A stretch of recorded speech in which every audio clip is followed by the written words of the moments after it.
Duela 3 urte izan zen, eta dela urte mintzaneten izen eman nuen, eta egokitu zitzaidan bidelaria Argentinako emakume bat zen, euskara ikaslea, euskara irakaslea ere bai.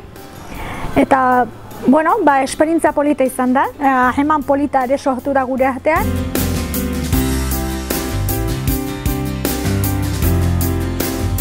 Nabari zaio hitz egiterakoan, hobeki moldatzen dela, eta, berak jarraitu du ikasten ere, internet bidez ikasten du euskara, eta orduan, bere aurrerapena ere horri esker ere bada, noski. Pentsatzen dut, hitz egiteko orduan ere lagundu dio dela, nire aletxoa ere jarri du dela, bere ikasketa prozesuan, ez?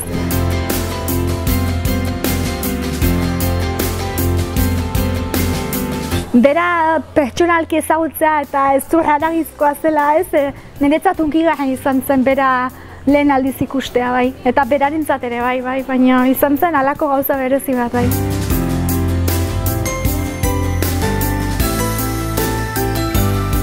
Erosotasuna da, internet soilik behar da, ez? Ni lehendik ere banintzen mintzalaguna Irunen. Eta, hau aukera polita iruditu zitzaidan pixka bat laguntzeko euskara ikasten ari zenari, denbora askoretzian hartzen, esan nahi dut, eta, abantaila hori ikusten nion, bai.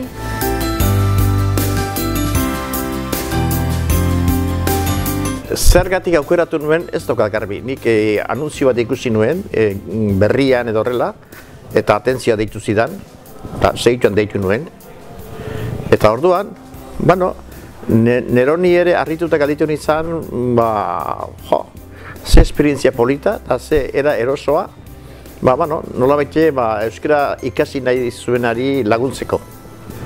Hori izan zen. Eta ni mintza praktikan ibiltzen nintzen lazkaon, da ibiltzen nahi zonain ere, baina hori beste era erosoa.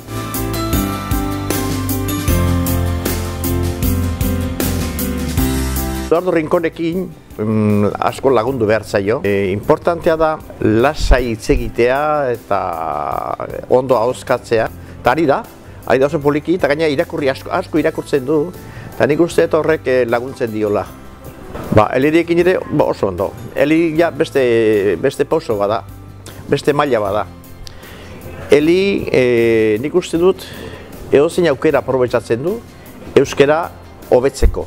Euskara gehiago ikasteko. Bera bizitan tokian bera bakarri da euskaldura. Ezin dezake inorekin hitz egin, eta orduan bera zai egoten da hasteko egun hori noiz etorriko. Eta gure bai, nire bai, oso pozik, ez dugu ez dakit nolako elkarrizketa marabilosorik egiten. Eguneroko gauzak, aste honetan zer modu, zer egin duzu, nola zaude, horrela da, baina berak praktika jartzen du, eta orainaldia, geroaldia, ez dakiz zer, eta dara praktika jartzen du, eta bera gustora. Eta gainera, nabaritu egiten du, igual tarteka urtean izaten ditugu, ez dakit nola esango nuke, bat oporretara joan dela, obera joan dela, honi joan naizela, edo 15 eguneko geldialdiak eta izaten ditugu, eta berak asko nabaritzen du hori. Ikusten da, hizkuntza ikasten ari da, erabiltzen ez duenean, galdu ez, baina gehiago kostatzen zaio berriro hastea.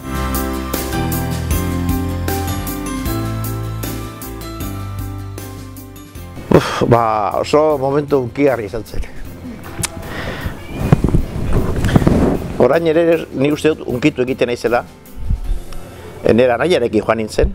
Interneten bidez ikusten duzu, hitz egiten duzu, baina bertara izten zarenean da ematen duzu besarka da oso hunkigarria da, benetan hunkigarria.